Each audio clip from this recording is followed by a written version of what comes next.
What is happening, Bairns? Welcome to In the KM, One South Standards point of view on all things navy blue. As always, I'm your host Ray.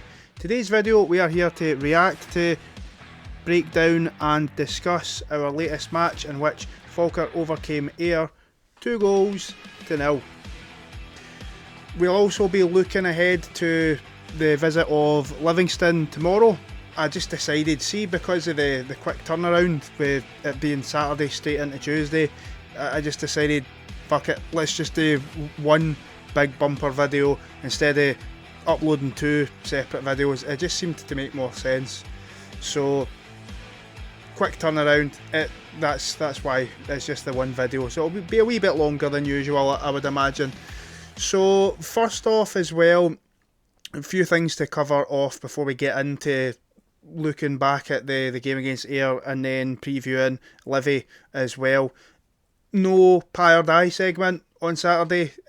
I'm still deciding on my format for it. It's not fully there yet. It needs more time in the oven. Get it? Do you get it? It needs more time in the oven. Please don't unsubscribe. So on to the match itself against Ayr. So first thing you've got to say, and I'm sure you all agree with me on this, how fucking good was it being back at the stadium? It felt like an absolute eternity that we'd been away, and I was just so buzzing to be back. It was fantastic, and everybody else showed up in their numbers as well. We sold out the home end. That is fucking phenomenal, by the way. That's truly exceptional. What an effort, man. Great away support as well, by the way. It was just under 1,000 Ayr supporters as well. That's pretty good considering what's their average attendance, like 1,800 or something like that. So they're bringing about half of their normal squad there, fans wise anyway. That's pretty decent. Something else I've got to comment on as well is that even the pre-match atmosphere was fantastic. You could hear the drums and the singing like good 20-25 minutes before I even went over to my seat. Fantastic. Truly the most electrifying fans in sports entertainment. No question about that. So before the game, you're already hearing the great atmosphere. I decided to stop into the Brockville bar, and it was absolutely mobbed. It's always busy in there, but I was like, holy crap, it is so busy in here. Crazy. So as well, team sheets announced. Few weird things happened in terms of the team sheet. Gary Oliver up top. That was strange. And then also, Aidan Nisbet returns. So much for my really shitey prediction that McGlynn wouldn't risk starting him after that injury. He chucks him straight back into the starting 11. Oh well, sometimes you just get it wrong, and that's that. As well, no Oakley for Ayr, and also Stone started the game on the bench, which I was really surprised about. I would have thought for all my money that Oakley would start that game. He's their best striker that they've got available anyway, that isn't called Anton Dowd. But crazy. Went with a guy that they'd had on loan instead. Bavage, and I forget the other guy's name. But on to the game itself, I thought we started the game really well. You know, there was already, and John McGlynn touched on this in his post-match interview as well. You know, you were already getting the people wondering, you know, is the bubble burst? Is that Falkirk going to start bottling it like they always do? And we answered that so quickly. It's funny, just going back to talking about being in the Brockville bar as well. I remember I was talking to my mate before it, actually, just a sidebar here, and he was saying, I hope we do start the game fast, and I hope we get an early goal, and he wouldn't have been the only person. I fully agreed with him when he said it. Just with the seeds of doubt, I'm not saying they were bad, I'm not saying everybody was saying, oh, we're going to chuck this or anything, but the seeds, the teeny wee seeds were there, and you're just thinking, if we don't get the right result today, is that going to be our form falling off? Is the air of invincibility really what's been making us keep winning all these games? How are the players going to bounce back for it?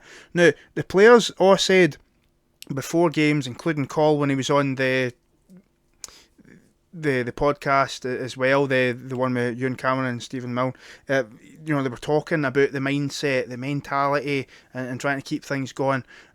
It's easy to say these things, but you've got to back it up with actions. And I thought that the way that we approached this game was absolutely the right way to answer any critic that was questioning whether this team have got the mettle, whether these players have got the biggest grapefruits in this league. They answered it within 8 minutes. They showed what we are all about, that any good team can have one off day and get things wrong and lose a match. That doesn't turn a good team into a shite team because they lost one match. Do you think I was going to make a comparison there and say, do you think Man City never lose games? But like, I am not comparing this to Man City. I'm literally just saying that even the best teams do lose matches from time to time. And it's no about hyperbole. It's no chucking the toys out the pram. It's no wanting to get managers sacked or anything. It's just about dusting ourselves down and just going again. And that is exactly what the players did. So, 8 minutes in, we've already set the tempo well. We're looking to attack. We're trying to get back on the horse as quickly as possible. And we are rewarded for it. We get an early goal. And you've got to say, and I'll not be the only one here, I'm sure, that really did question Gary Oliver starting up top. You're like, I don't know. My pick would have been Alfie starting up top, or even Shanley. For me, Oliver would have been my third choice to start up top. And that's not to say that I don't rate Gary Oliver or that I don't think he's a good player. I think he is a good player and I do rate him. But wasn't convinced about him playing up top. I didn't feel like he had the right attributes for it.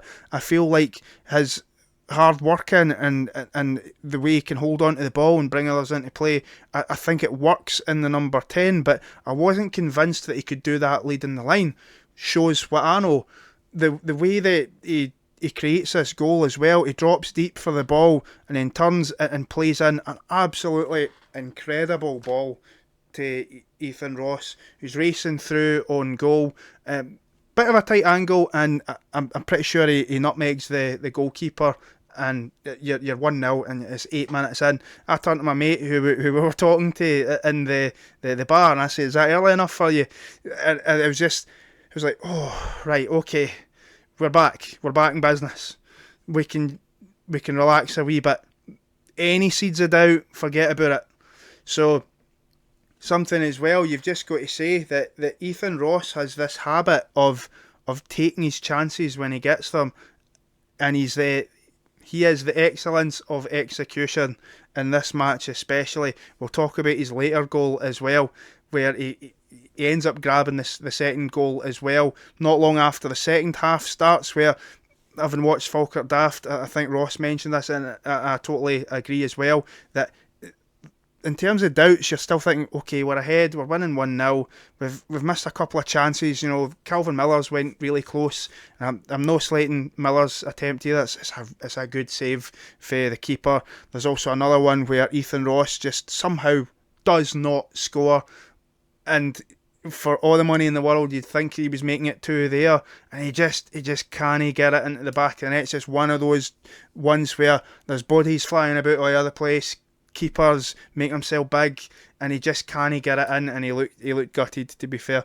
But he gets the second goal no long after the second half starts. Bit of fantastic play by Miller, who drifts into the middle and then picks out Ethan Ross, and it's a really tight angle, to be fair, and at the time when he hits this, I thought it was a good finish. Obviously, being in the KM, funnily enough, it was right in front of me, but watching it back in the highlights, I didn't appreciate how fucking good a finish that actually is. It's a fantastic finish.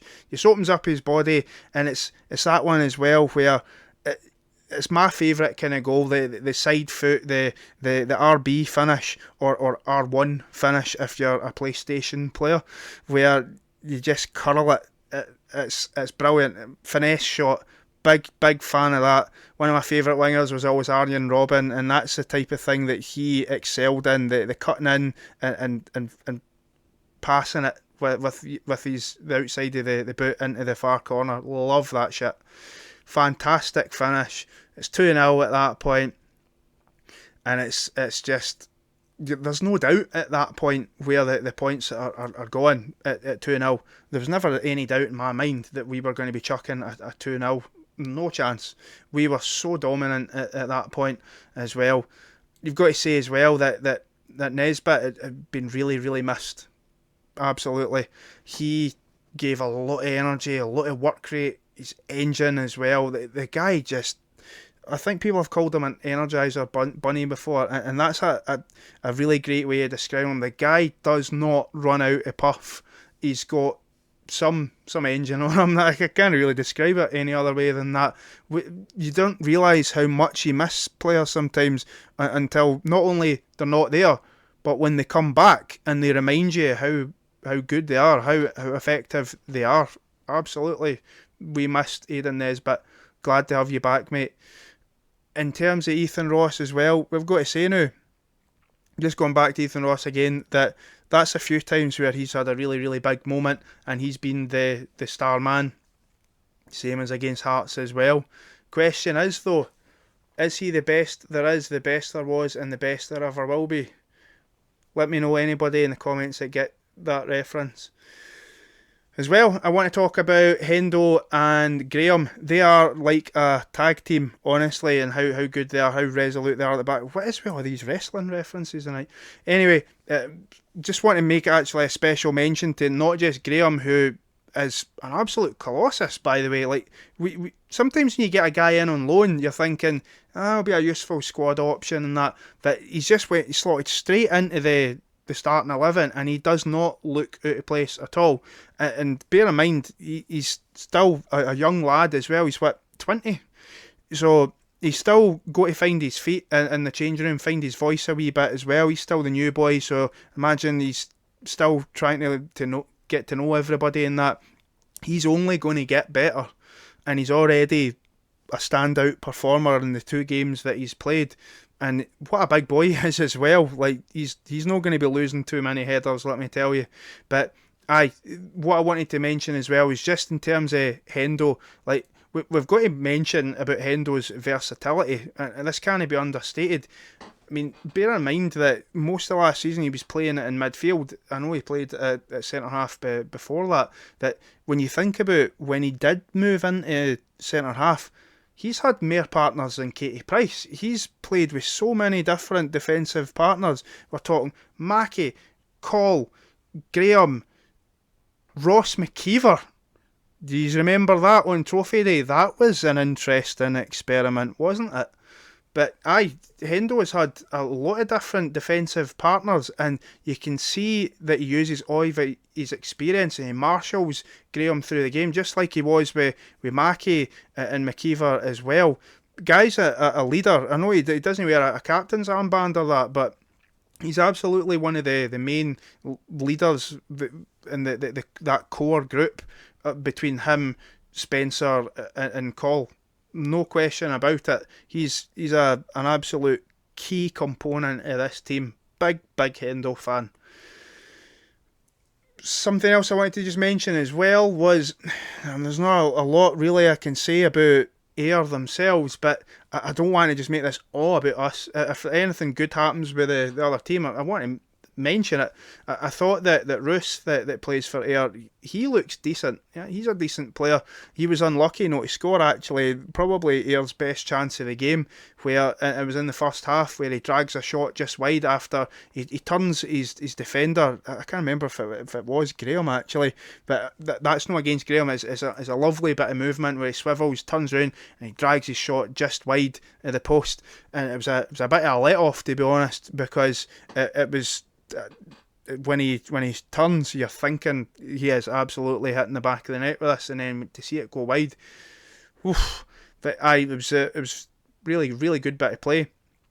Something as well is that I think that we handled Ayr really well for the most part, down to how good Spencer was. His link-up play between the defence and just tying everything together. He's so good at this.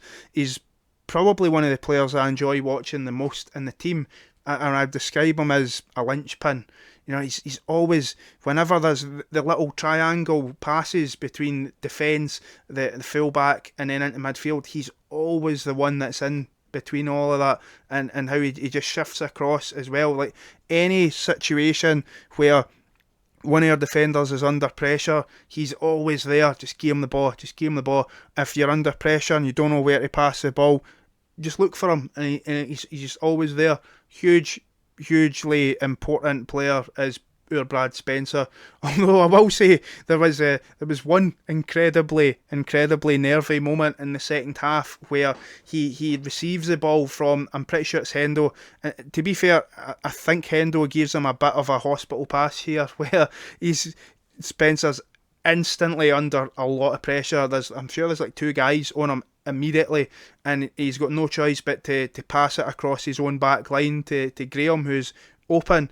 But it was absolutely horrifying, because I can't remember if it was Bavage or if it was Oakley by that point, is like that away from intercepting it, and you could actually hear the sharp intake of breath within everybody around me. That was horrifying, but thankfully he got away with it. And do you know what? Sometimes you deserve a wee bit of luck. We don't get a lot of luck sometimes, and sometimes you've just got to get away with one. We didn't fuck it up, didn't concede a goal. But that's the thing. With this type of play, when you're playing intricate passing around the back, there are going to be times where we get it wrong, and we will lose a goal or two this season playing that way. But that's the risk that comes with playing this type of football. We're not going to change the way that we play. We play like that against Celtic, and we got caught out when they scored straight after the VAR call, but I wouldn't want us to change that. I absolutely adore the way that we play out for the back. We play with such confidence, such verve, no fear at all. We always want to do triangle passing and play our way out of danger, and sometimes it's horrifying to watch, but when you watch it back in highlights and you know that we're not conceding a goal for it, you can actually just sit back and go, that's some lovely football. That is some fantastic bits of play. John McGlynn had a reputation for being a master of the hoofball, but he's improved enormously over the years as a manager, and it just goes to show that any Premiership side in Scotland that aren't looking at him, they are literally basing that decision on his age and nothing more, because he's a very forward thinking, in terms of mentality and mindset, he's a very forward thinking young manager in his mindset. He's not a dinosaur like Craig Levein, absolutely not. He is very much into the modern style of football, and you can see that he learned a lot when in the time he spent at Celtic under Rodgers. It's abundantly obvious. Something else as well, just getting a bit of a tangent there. It has to be said, by the way, I was quite surprised at how poor Ayr were actually. I was expecting a really, really close game. I predicted 1-0 before the game in my preview video there. But Ayr had, other than the Roos chance that I mentioned, there was a couple of pot shots in that. We seemed pretty content to surrender that sort of pocket of space. You know, the sort of 25 to 30 yards out space, and we were happy to let them hit shots. We didn't look like we were all that worried about them hitting shots, as long as we were marking in the right areas and not letting any passes through. So many times Ayr just ran out of steam and didn't know what to do, and then they would just hit shots, and I swear every one of them just went straight into Nicky's arms. Like, he wasn't even pulling off any saves or anything. That's got to be one of his easiest days at the office against, on paper, one of our toughest opponents. It's mad. Something as well is that Scott Brown, in his post-match interview, this is an interesting one. Let me know in the comments regarding this, because this might split opinion a wee bit. But some of his comments, I'm not sure I would be on side with that if I was an Ayr supporter. Thankfully I'm not. But if I was an Ayr supporter, I get almost the impression that he was throwing his players under the bus a wee bit, saying 11 places are up for grabs, and that it should have been 4 or 5-0. I just think that maybe I've just got a different viewpoint on this. Please do let me know. But I feel that we should, a manager should be protecting his own players. By all means, say these things in the changing rooms, but to publicly berate your players and say that the atmosphere spooked them and that they didn't handle it and that they should have been beat 4 or 5-0. I get what he's trying to do here. He's trying to get a reaction out of them. And I know as well he singled out a couple of the younger players as well. And this is another part that I don't really necessarily agree with. I just think that it's a different time now. Scott Brown maybe still comes from an era where it's still a wee bit more old school, the era where he first got into football, before social media and stuff. I think that youngsters are maybe a wee bit more sensitive these days, and I think that publicly criticising them in that way, I don't think it's going to get the reaction that he thinks it will. I think that the players are a bit more sensitive and maybe need the arm around them approach rather than slaughtering them in front of the media. I'm not convinced that will work. I think that when managers start doing these things now, and you see it all the time, when managers start criticising their players openly, it ends up going the other direction and players start not wanting to perform for them. It'll be interesting to see what Ayer's reaction is to the loss. But I mean, to say that 11 places are up for grabs, that's nonsense. Roos didn't have a bad game. I thought that the goalkeeper, the young lad that they had on instead of Stone, I thought he had a pretty good game as well. He lost 2 goals, but both of them were really, really good finishes, and he made a couple of decent saves as well. I think it's just a bit unfair throwing the whole team like that under the bus. I didn't really agree with that. Anyway, we're not here to talk specifically about Ayr. We're here to talk about Falkirk things. So speaking of which, fantastic at the end of the game as well, as always, where everybody's staying behind and applauding the team. We're right back on the horse, back to winning ways, and you can just see as well, this has been said a million times at this point, but these players and the supporters have got a connection and it's not something you can fabricate. It's not something you can manufacture. It's sort of like a symbiotic relationship. It needs to be organic as well, and it's something that's absolutely there. You can see it as soon as the final whistle's gone. Hendo and the rest of the boys are straight over to the south stand to applaud the supporters, and we all appreciate it. We know that these guys are knocking their pan in because they want to be successful here, and it's absolutely appreciated. But on to what we've got up next. So as I mentioned, this video is just going to be an amalgamation of the reaction and the preview for Livy. So Livy are quietly the strongest opposition in the league. It's crazy. They've just sort of been quietly going about their business and not really been creating any headlines or making any waves, but they're no losing games. Like, they've not lost a match so far, and they're not conceding goals either. And the games that they've played, they've only conceded 3 goals and scored 10 in their, 8 matches. Now, Partick Thistle are the only team to stop Livy scoring, where that was in their last match there, and it finished 0-0. That also halted a 4-game win streak for Livy, where in those 4 wins they only conceded 1 goal to stinky, smelly Airdrieonians / Clydebank / Airdrie United. In terms of head-to-heads, we are winless in the last 3. I swear, we will get to a team, by the way, where our head-to-head is actually decent, but I feel like all I do is talk about shite head-to-heads where we've not beaten them in about 5 million years. But winless in the last 3. Most recent game that we played against Livingston was on the 13th of July 2019 in the League Cup group stages, where we lost on penalties, with Connor Salmon and Lyndon Dykes scoring for Falkirk and Livingston respectively. That was the season just after we had went down to League One. So in terms of my thoughts going into this match, I think that you've got to make an argument for the power of momentum. Now, both teams are coming into this game with a fair bit of momentum. I think that with the stadium, it's starting to really become a difficult place for teams to play.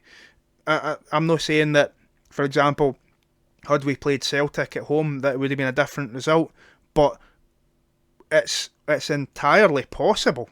It wouldn't have been the biggest shock in world football if that had been the case.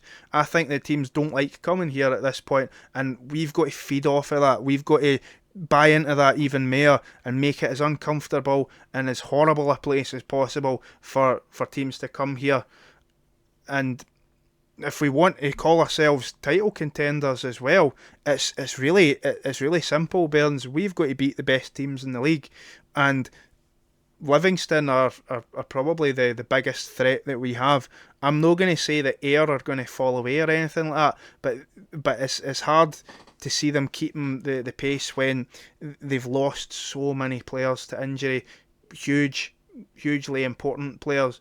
Whereas Livingston look like they're just going from strength to strength, and they've just got so much experience at, let's be honest, a higher level. You've got guys like Kelly and Pittman as well, and Kelly's a really good player actually. This is the really big test for us. Now, granted, I've not watched a lot of Livingston, but the fact that they're no conceding goals does worry me a wee bit, because the issue that we have, and again, I'm a broken record here. How many videos have I said this? That we do waste a lot of chances, and my only concern is that when we're up against a team that don't concede goals, that suggests to me that they're probably not conceding too many chances either. So this might be one of these instances where we need to be on it for the word go, and we need to take our chances if and when they do come along. We've just got to do again what we done against Ayr: get a chance within the first 10 minutes, put the ball in the back of the net, calms everybody down, and then we can just relax a wee bit and just go about our business. I think that in terms of the next two matches, so Livingston tomorrow and then Partick Thistle away at the weekend, I think the aim should be for 4 points. I think hopefully a win tomorrow, and then if we can even get a draw against Partick Thistle at Firhill, I would be absolutely delighted with that. Again, if you feel differently, please do let me know. But I think that even the reverse of that as well, get a draw against Livingston and beat Partick Thistle. But I think that winning against Livingston, although it's the same amount of points, puts more daylight between us. And I really do feel like Livingston are going to be there the whole season. So if we can get a bit of daylight between us, then that would be absolutely ideal. And look, as well, we talk about hyperbole and overreacting and things. If this game doesn't go your way and we end up losing, we need to make sure we've got calmer heads here, and that it's not the end of the world if this doesn't go the right way. There's still going to be 28 matches left over. So much football to play. We can't win anything at this stage of the season. But as I say, what it does mean is that Livingston will be breathing down our necks, and I think that with how strong that they are, if we can get a bit of daylight between us early doors, that's an ideal scenario. I do think that they will be the main threat. And in terms of how I think the game will go, of course, I'm going to back my team. I think that we will win. I do. I think that everybody that we've seen so far, anyway, I don't think there's anybody that's been better than us. And again, I include Wraith Rovers and that as well. They beat us, but I thought they were absolutely garbage. And we shot ourselves in the foot by no doing ourselves justice and no turning up and no playing the way that we're capable of. If we play the way we did against Ayr, I think we're in with a really good chance of winning. I think that Livingston are going to be a really tough game, and people have said as well that our toughest game so far has been Queen's Park. I think that tomorrow will probably be the toughest test that we've had, and I think that whilst I do think we will win, I think it will be really, really close. I could see this being a 2-1 where there's maybe there's some drama, or possibly another late show at the stadium. Imagine that, by the way. Imagine if we win this with a goal in the last 5 minutes. It'll be absolute bedlam, because what better than a late goal at the stadium under the lights? It's something that is like, you are all lifelong supporters, you tell me, but the first thing that pops into my head when I think about late goals at the stadium, I think straight back to the 2016 stadium. We're talking about games against Hibs, games against Rangers as well.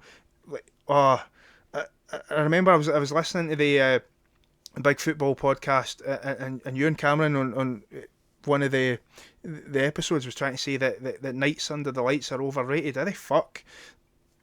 Football at night time under the lights is something that's special. Things happen when it's night time and the floodlights are on. I absolutely love it.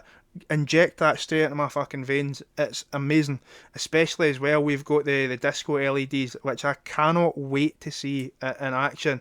And I've said it a million times, I'll say it again, and I'll echo what Falkirk Daft have been saying as well. Give me Thunderstruck by AC/DC. The lights as well, it would, imagine it would be class. Get it done, please. I know they teased at Adagio for strings as well. That'll be class. But that's really all I've got to say on this video. Like I say, it's been a bit of a longer one, so that wraps things up for today. How do you think that the game will go? Again, let me know in the comments below, and also please don't forget to like, subscribe and share with anybody that doesn't know about the channel as well, and I will catch you in the next video. Thank you so much for watching, and come on you Bairns.